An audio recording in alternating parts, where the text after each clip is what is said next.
Bienvenidas y bienvenidos a Media 20.1. Aquí en la Facultad de Ciencias Políticas y Sociales hay un grupo de investigación abocado a estudiar lo que es el anime en el mundo y en México. El anime, pues viene de un concepto que tiene que ver con la animación, pero ya nos platicará nuestra entrevistada de qué trata esto, cuáles son los principales hallazgos, por qué la importancia del anime, por qué hay tanto gusto por esta expresión artística, incluso sociológica, de diversión en el mundo y en México. Bueno, de ello vamos a hablar con Clara Cisneros Hernández. Ella es profesora e investigadora, ya le decía, de la Facultad de Ciencias Políticas y Sociales de nuestra universidad.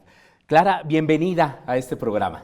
¿Qué tal? Mucho gusto, es un placer para mí estar con todos ustedes y aquí a disposición de hablar del anime como un formato interesante en los medios de producción audiovisual. Vaya que sí. A ver, como para que vayamos entrando en materia y para la audiencia que no sabe qué es el anime. Ok, el anime es un formato de animación, viene de Japón, es la contracción de la palabra animation. Por supuesto, en Japón se empezó a utilizar este neologismo para identificar su producción, que ha estado latente desde los años 50 hasta la actualidad. Se exportó a partir de los años 60 con el conocido dios del manga, Osamu Tezuka, y a partir de su prolífica obra comenzó a diversificarse o entrar en formatos de licencia para otros países. Muy tempranamente llegó a México, en los años 70-80 se encuentra una relación muy prolífica. Ya llevamos como país que licencia anime por lo menos 50 años y es un formato de expresión muy importante para la industria del streaming en la actualidad. ¿De qué manera se expresa, es decir, en qué canales aparece el anime aquí en nuestro país? Yo me acuerdo que en Canal 22, en su momento, llegó a haber una enorme polémica por la transmisión de algunos contenidos de anime, ¿no? Les parecían así como quizás, no sé si un arte menor o un arte que no se comprendía, pero ¿qué otros medios de difusión ha tenido el anime en nuestro país? Bueno, algo muy importante es que el anime nace con la postura de anime media mix, es decir, el dios del manga Osamu Tezuka exportó Astro Boy y se dio cuenta de que una de las maneras más importantes de inyectar capital a la industria de la animación es tomar la licencia y diversificarla en productos, bienes y servicios. Entonces, desde el origen de la internacionalización está esta propuesta, pero actualmente la industria del anime puede verse muy encumbrada por el sector del videojuego. Actualmente el videojuego es uno de los factores más interesantes para que este tipo de narrativas sigan vigentes y también, bueno, recordemos que el streaming es una de las vertientes más importantes para que el anime llegue a nosotros de forma licenciada. Entonces podemos encontrar que hay una interdependencia económica en el que México puede comprar la licencia y maquilar los productos y utilizar esta licencia para inyectar capital de forma bilateral, tanto para Japón con el uso de sus licencias como pues, con los productos, bienes y servicios en los que el anime puede llegar a nosotros. ¿Cuáles han sido también, como para que nuestra audiencia tenga un panorama mucho más claro, algunos de los representantes más importantes del anime que quizá podamos identificar, quizá cuando veíamos caricaturas de niños o ahora las y los jóvenes, ¿cuáles son? Pues principalmente podríamos hablar de Osamu Tezuka, el reconocido dios del manga. Él trabajó con Toei Animation y después hizo su propio camino con Mushi Production y obviamente con Tezuka Production. Su obra fue tan impactante que hubo otros mangakas como el ejemplo de Akira Toriyama, creador de Dragon Ball, que también ayudaron a que el esquema del anime llegara a otras partes del mundo. Go Nagai, también reconocido como autor de de Devilman y de Mazinger Z. Masami Kurumada fue muy importante sobre todo a México porque llega la licencia del conocido Saint Seiya o Caballeros del Zodiaco, y Bandai Namco alió una estrategia para también vender los juguetes en México, y esta alianza permitió también conocer una diversificación. Tenemos autores como Eiichiro Oda, creador de One Piece, que también ha ayudado mucho a que el sistema de representación de estas narrativas trasciendan a lo largo de los tiempos, y así podríamos hablar incluso de mangakas que mujeres que han trascendido en la industria, como por ejemplo la creadora de Sailor Moon, la creadora de Full Metal Alchemist, que son importantes en la industria porque no solamente se quedan con el producto que es la animación principal, sino que han construido una industria desde el videojuego hasta productos y bienes. Oye, yo me acuerdo de Dragon Ball Z, por ejemplo, ¿no? Digo, no lo veía yo de niño, yo más bien veía a mis sobrinos que veían Dragon Ball Z, ¿no? Y también del Zodiaco. Caballeros del Zodiaco. Caballeros del Zodiaco, que después en efecto lo veíamos en juguetes, ¿no? Y como nos dices, hasta en videojuegos y quizás en otro tipo pues de derivados de toda esta industria tan compleja del entretenimiento. Sí, en el caso de Caballeros del Zodiaco, hace no mucho hubo una orquesta sinfónica. Este año se espera que se retome el proyecto para Dragon Ball, que por supuesto confabularía un sistema de reproducción de los 40 años, y no solamente es tomar el anime como licencia, sino llevar este sistema cultural, como es el caso de la música, que puede trascender y ha trascendido con nosotros, con las generaciones que consumieron. Algo muy importante de la industria del anime y que sí quiero recalcar es que como las licencias llegan de forma temprana, eso ayudó a que nosotros también deriváramos en crear una industria del doblaje, y que la industria del doblaje fuera representativa para localizar y para que estos sentidos culturales llegaran a nosotros, pero con nuestras variables simbólicas. Que es muy importante, si no sería incomprensible quizás para muchas de las audiencias. Hablabas de un aniversario, 40 años de Dragon Ball. Sí, 40 años de Dragon Ball. Akira Toriyama dio origen a la serie en 1984, digamos que nace en el manga y 2 años después tiene a luz en un formato de anime, y lo importante de Akira Toriyama también es que trasciende su obra a diferentes generaciones de consumo. Si pensamos en la obra como franquicia, al menos una vez al año tendríamos alguna actualización de videojuego que hace que la obra permanezca vigente.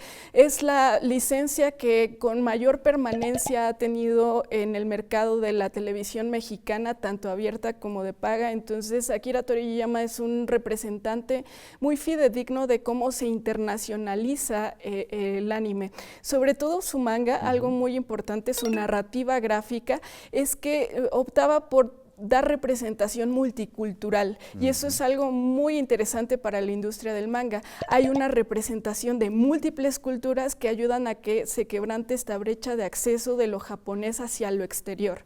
Entonces por ahí podríamos encontrar que estos autores encontraron la fórmula de representar a Japón, pero también a otros valores culturales. Ah, mira, qué interesante. Yo pensé que sobre todo se basaba en esencia en la cultura japonesa y en general en países asiáticos fundamentalmente, pero nos dices que es multicultural. Sí, y en esta variante multicultural te voy a hacer una referencia muy interesante. Nosotros como potencia de Vox hemos tenido figuras mediáticas muy interesantes, como es el caso de Finito López. Él fue representado en un anime llamado Hajime no Ippo.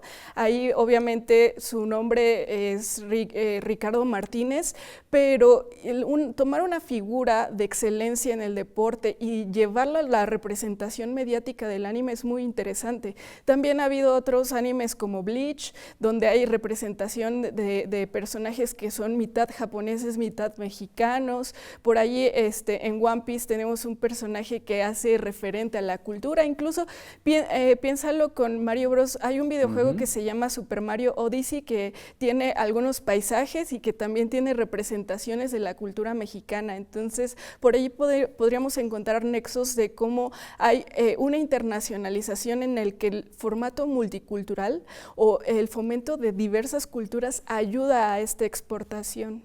Ahora, nos has hablado fundamentalmente de producciones, de exportación, de conceptos, incluso hasta de formatos, yo diría, ¿no? De la manera de hacer el anime de Japón, pero aquí en México, por ejemplo, o quizás en algunos otros países latinoamericanos, ¿también producimos anime? Bueno, esa es una pregunta muy interesante porque estamos viviendo el ascenso de una industria de la animación, pero sí hay referentes de Japón en México y te voy a poner un ejemplo con Guillermo del Toro. Él hace una película llamada Titanes del Pacífico y aquí hay referencias a la cultura japonesa. Él decía que le llamaba mucho la atención el género mecha, que son robots tripulados que en Japón nacen como una tecnología para inspirar a un avance tecnológico en la sociedad, y en Titanes del Pacífico él lo ha dicho abiertamente en múltiples conferencias, en entrevistas, que hay representación del anime que él vivía cuando era niño, ¿no? Cosas como Astro Boy, Mazinger Z, las reflejó. Incluso el equipo de producción trabajó con algunos animes como Evangelion como referencia. Entonces por ahí podríamos ver un nexo de personas que consumieron estos productos y que sí reflejan parte del entramado simbólico de lo que es Japón a nivel productivo, pero por otro lado tenemos estudios como Kaiser Animation, liderados por Alex Torres, que es un... Él es mexicano. Él es mexicano, es un animador muy joven que construyó su estudio de producción y actualmente pues él hace animación para Japón. Ha participado en animes como Dragon Ball Daima, como Jujutsu Kaisen, como One Piece, y entonces él incluso en la actualidad tiene un Kickstarter en el que busca dejar su conocimiento en un libro que hable de cómo hacer animación y todos los secretos de animación que se viven en Japón. Pero esto no es nuevo, la animación, sobre todo japonesa, ha recibido maquila o producción de Corea, de animadores franceses que están nutriendo el sentido simbólico, y el propio Alex Torres lo decía, yo vi Dragon Ball y a mí me inspiró saber qué había detrás de este tipo de animación y mi meta era esa, producir animación, y desde un estudio mexicano, su base de animadores es totalmente mexicana. ¿Es todavía una industria incipiente en México? Está en crecimiento porque digamos que el perfil especializado está creciendo. Hace 15 años se empezaron a operar las primeras universidades de animación en México, entonces hay muchas propuestas muy novedosas de estos animadores que no solamente están en el sector común, sino que van de trabajos desde CGI hasta videojuegos. Entonces creo que es un sector que no debe ser menospreciado, todo lo contrario, debe ser un sector en crecimiento, porque una vez que también se inyecta capital a la industria de la animación es inyectar dinero a la tecnología misma. ¿Pero el Estado llega a invertir, por ejemplo, en este tipo de producciones o no hay recursos? Bueno, en este caso, más bien, no... Tenemos casos como Cinema Fantasma, que es una productora totalmente de stop motion en México y su propuesta es muy independiente. El propio Guillermo del Toro ha invertido en ese sector, entonces sí por ahí Fonca está intentando inyectar dinero en las industrias creativas que son muy poderosas, y por ahí podemos ver algunas variantes. No es que sea un apoyo incipiente, sino diría que más bien está en un progreso. Ya. Pues qué interesante. Pues tenemos ya que hacer la pausa, Clara, pero por favor no se vaya. Vamos a seguir hablando sobre el anime, pues sobre todo aquí en México, ¿no? Que nos interesa el impacto. Ya nos dirá también el enfoque de algunas de las investigaciones que se hacen aquí en la universidad. Quédese con nosotros.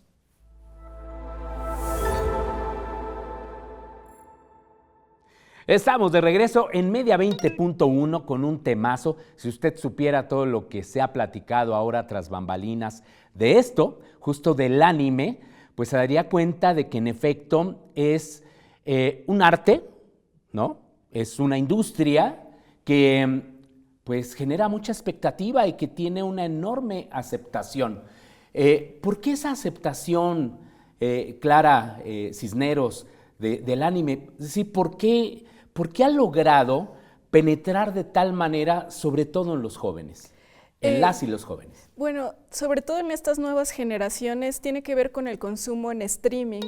Se ha estado invirtiendo sobre todo en el sector del anime. Hablemos de Netflix, otro tipo de consorcios que tienen por lo menos en su catálogo 20% de animación y en este caso... O sea, en Netflix tiene 20% de anime en su... 20% de animación y al menos del 7 al 10 es anime. Ah, bueno, pues es un porcentaje muy alto. Súper, ya sí. quisiéramos que las producciones mexicanas tuvieran esa exhibición también en Netflix, por ejemplo.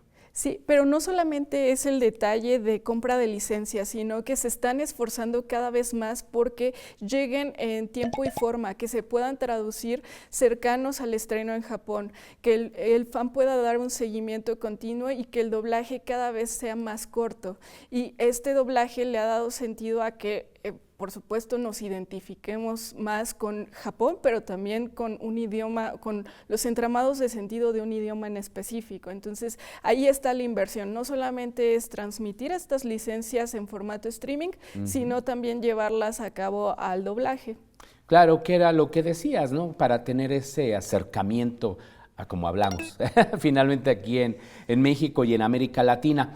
¿Dónde podemos ver las audiencias el anime? Yo te comentaba hace un momento, en el primer segmento, de que yo llegué a verlo en Canal 22, ¿no? Incluso con esta repercusión de cierta polémica, pero pues ya recordando también lo que hablabas de Dragon Ball, y nada, es que se veía en la televisión comercial. Pero ¿dónde más podemos ver anime? Bueno, está la propuesta institucional, por ahí Fundación Japón ha vislumbrado algunas noticias donde hay anime muy tradicional, por ejemplo, de Osamu Tezuka, que se está proyectando. Es el caso de obras como Black Jack, que siguen vigentes con nosotros. Está la propuesta de televisión abierta. Hay streaming abierto como Pluto TV, que tiene todo un entramado de sentidos, toda una programación hecha para anime y que es de libre acceso. Por ejemplo, Crunchyroll es un canal de streaming especializado que deja ciertas licencias abiertas para que las puedas ver en un formato de prueba, entonces es totalmente gratuito.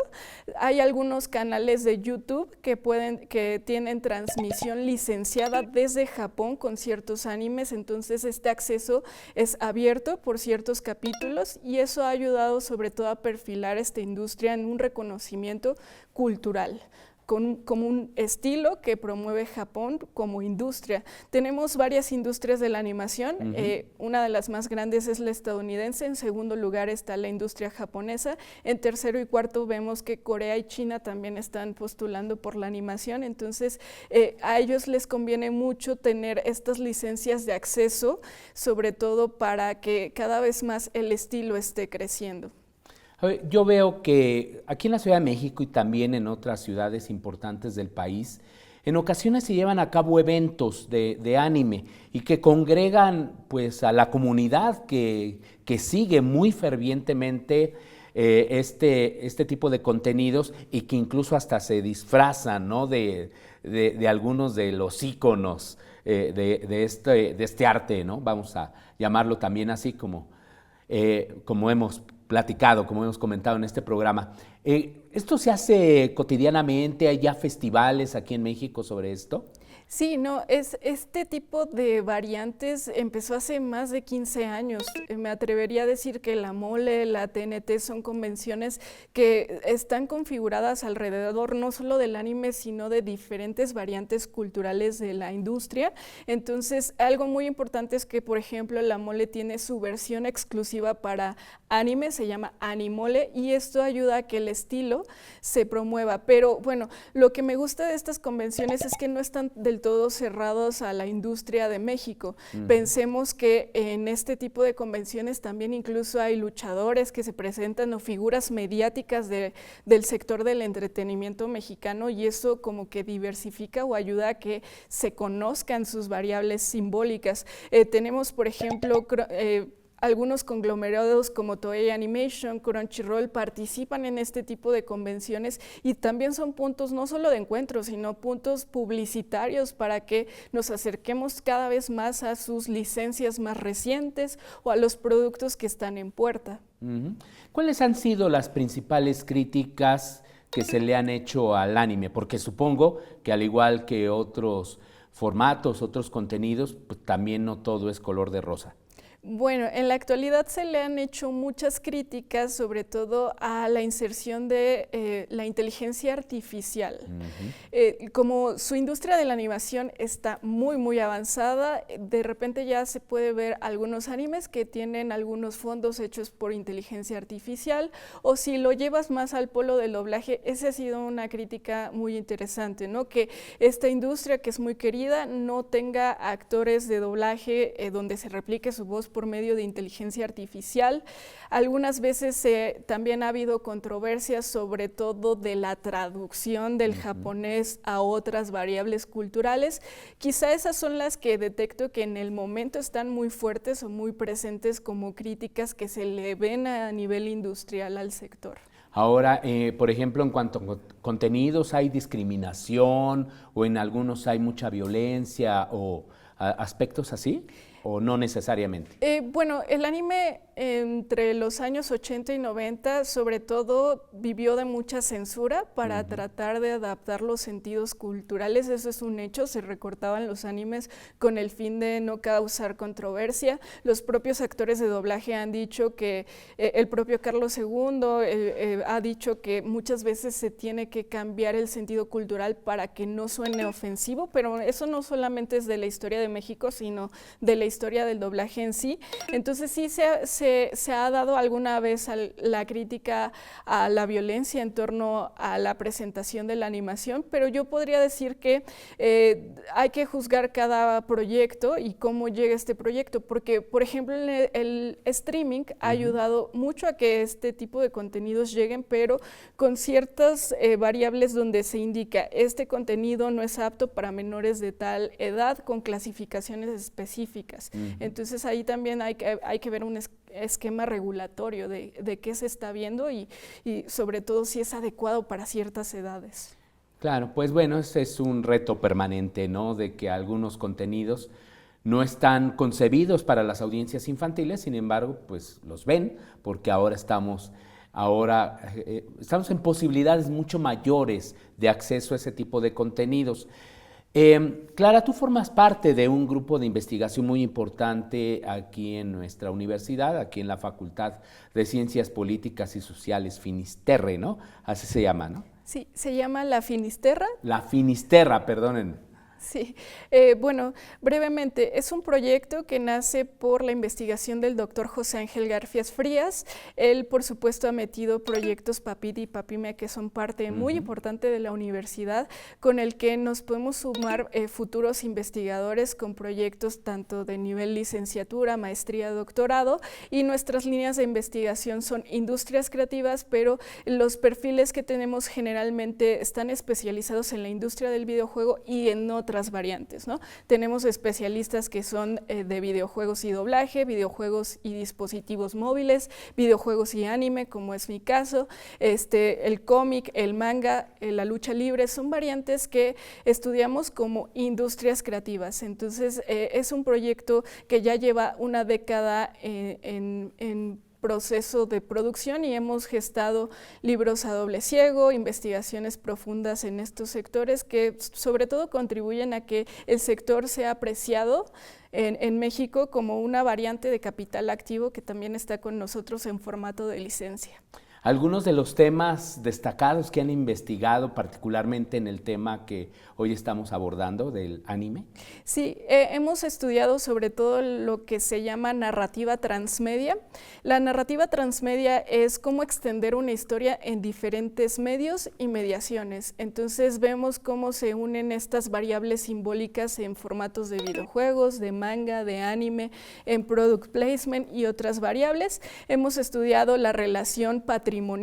En mi caso hice una tesis de maestría y doctoral que está sustentada en la marca Nación, pero la marca Nación de Japón vista a los ojos del videojuego y la animación.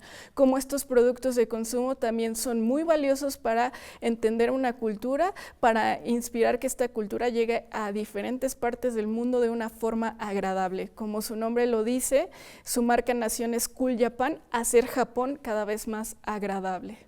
Vaya, ¿no? Y cuando vemos si en efecto esta exportación de enorme cantidad de producciones de Japón y lo que está pasando en Corea, la verdad es que a mí me genera una enorme envidia, ¿no?, de lo que también aquí en México podríamos estar exportando, siempre y cuando también se tengan todos los apoyos suficientes para ello. ¿Estos temas los abordas en las clases? ¿Los abordan en las clases? ¿De qué manera han logrado con las y los estudiantes aterrizarlos desde un punto de vista, pues, y metodologías académicas?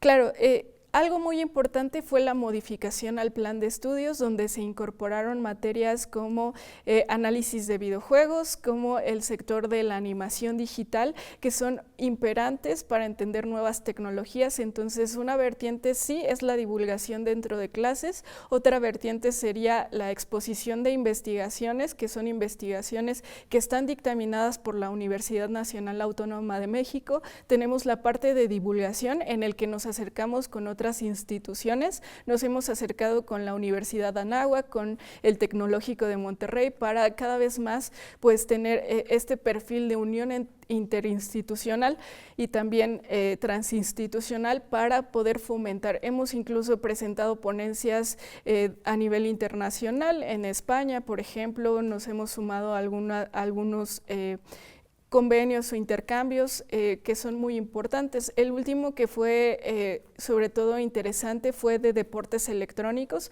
Fue una propuesta que el doctor Ángel Garfias Frías llevó en conjunto con la Universidad Anáhuac. Entonces, son propuestas que llevamos no solamente de nuestra universidad, sino las sacamos de la universidad para hacer unión con otras.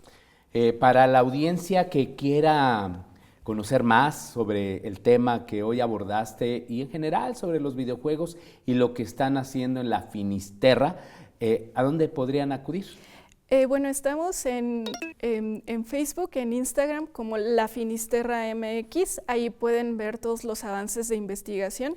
Incluso tenemos libros que son de Open Access, es decir, no necesitas nada más que conexión a Internet para ver nuestra calidad académica. Por ahí tenemos incluso algunas propuestas que hemos dejado también con investigadores como Henry Jenkins, que es muy conocido en narrativas transmedia. Por ahí nos dio un espacio en su foro para poder hablar de nuestras investigaciones, entonces ahí estamos a la orden. Pues ahí está la invitación. Muchísimas felicidades por todo lo que están haciendo allá en la Finisterra. Y pues si queremos estar al día sobre estos temas de los videojuegos, de este mundo digital, pues también sobre el anime, pues ahí está la invitación.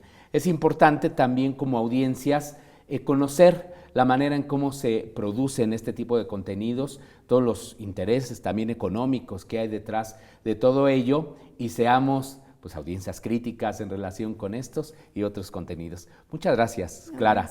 Gracias a ustedes. Acompañarnos. Gracias. Y muchísimas gracias a usted. Nos vemos la próxima semana.